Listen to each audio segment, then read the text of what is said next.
Number 13 wants to know how much greater t squared is greater than t, given that t is greater than 1. Okay, so let's start with the given. T is greater than 1.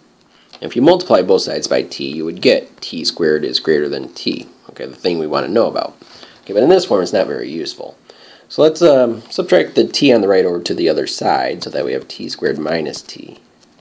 Okay, and then let's factor out the t, so that you have t times the quantity t minus 1 greater than 0. Okay, and I did that because now I can actually compare it to some of my options. Because to answer this question is to answer the thing they want to know about, because they're equivalent statements. So what we want is d. Okay, now graphically, a way to look at this, let me change colors to red here real quick.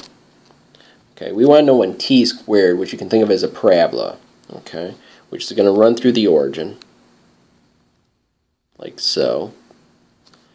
Okay, but we only want this to be greater than 1. So say here's 1. I don't really want the graph before it, so I'm just going to dash it out. Okay, because I want it to start at 1 with an open circle. And then we're comparing that to the graph of just t, which is a straight line, okay, with a slope of 1. Now the way I'm drawing it looks like a little less than slope of 1, but and again, I want everything dashed up until I hit 1 with an open circle. Okay, we want to know how much greater t squared is than t.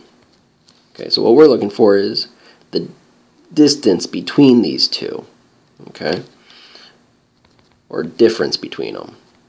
Okay, which is to say t squared minus t to get that distance. Okay, which again, if you factor the t out, is what we're looking for.